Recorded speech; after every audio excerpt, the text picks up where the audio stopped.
பதையே அரகர மகாதேவா. என்னாருடைய சிவனே போற்றி, எந்நாட்டவருக்கும் இறைவா போற்றி. ஏகம்பத்துரை இருந்தாய் போற்றி, பாகம் பெண்ணொரு ஆனாய் போற்றி. அண்ணாமலையனும் அண்ணா போற்றி, கண்ணார் அமுத கடலே போற்றி. காவாய் கனகத்திரளே போற்றி, கைலை மலையானே போற்றி.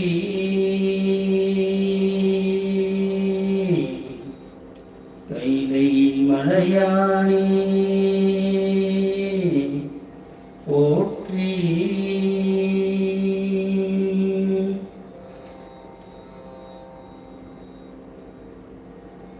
ஊழியர்கோன் வெப்பொழித்த புகழியர்கோன் கழல் போற்றி. ஆழிமிசை கல்மிதப்பில் அணைந்த பேரானடி போற்றி. வாடி திருநாவலூர் வன் தொண்டர் பதம் போற்றி. ஊழிமணி திருவாத ஊரல் திருத்தாள்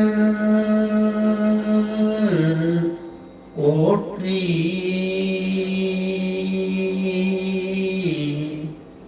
ஊழிமணி திருவாத ஊரல் திருத்தாள்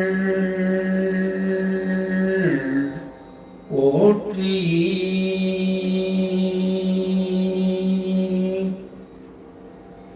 தெளிவு குருவின் திருமேனி காண்டல், தெளிவு குருவின் திருநாமம் செப்பல், தெளிவு குருவின் திருவார்த்தை கேட்டல், தெளிவு குரு குரு சிந்தித்தல் தானே, தெளிவு குரு குரு சிந்தித்தல் தானே.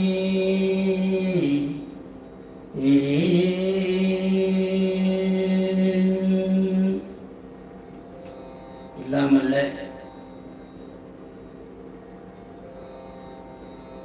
ஆதரவாகனாக விளங்கக்கூடிய பெருமானுடைய திருவடிகளை வணங்கி இன்றைய தினம் 10ஆம் திருமுறை திருமூல தேவநாயனார் அருள் செய்த 300 பாடல்களும் தொடர் விண்ணப்பமாக இன்றைய தினம் 3வது நாளாக இறைவனுடைய திருவருள் கூட்டியிருக்கிறது. இன்றைய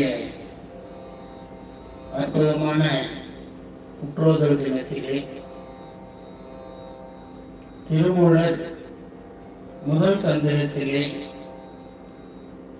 உபதேச தந்திரம் என்கின்ற தலைப்பிலே இந்த உயிருக்கு உபதேசம் செய்வது மிக அற்புதமான பாடல்களை நமக்கு அருள் செய்திருக்கிறார். நாம் யார், இறைவன் யார், நமக்கும் இறைவனுக்கும் உள்ள சம்பந்தம் என்ன, நம்மால் இறைவனை அடைய முடியாததற்கு தடையாக இருக்கக்கூடிய காரியங்கள் எல்லாம் என்ன என்பதையெல்லாம் இந்த 30 உபதேச பாடல்களிலே மிக தெளிவாக நமக்கு அருளுகிறார். இறைவன் அருளுடைய பொருள், ஆணவம் அறியாமை பொருள், உயிர் எதை சார்கிறதோ அதை சார்ந்து அதனுடைய தன்மையை வெளிப்படுத்திக் கொண்டிருக்கும். உயிர் சிவத்தை சார்ந்தால் அதனிடத்து ஆணவ மலம் நில்லாமல் சற்று அடங்கி இருக்கும். அதே போல இந்த சிவகுருவை நாம் பற்றுவதன் வாயிலாகவே சிவத்தை பற்ற முடியும் என்பதை இந்த 30 உபதேசத்திலே நமக்கு அருளுகிறார். இந்த உலகம் எதுவும் நிலையில்லாதது என்பதை உணர்த்துகிறார். இந்த நிலையில்லாத உலகத்திலேதான் ஞான கல்வியை நாம் கற்க முடிகிறது. அப்படி கற்கின்ற பொழுது கொலை, களவு, கள், காமம், பொய் இவையெல்லாம் நாம் இல்லாதபடிக்கு நாம் பார்த்து கொள்ள வேண்டும். இப்படி பல உபதேசங்களை திருமூலர் இந்த 30 உபதேசத்திலே நமக்கு கூறுகிறார். அதிலே தொடர் விண்ணப்பமாக 11வது பாடலில் இருந்து நாம் இன்று விண்ணப்பம் செய்கிறோம். திருச்சி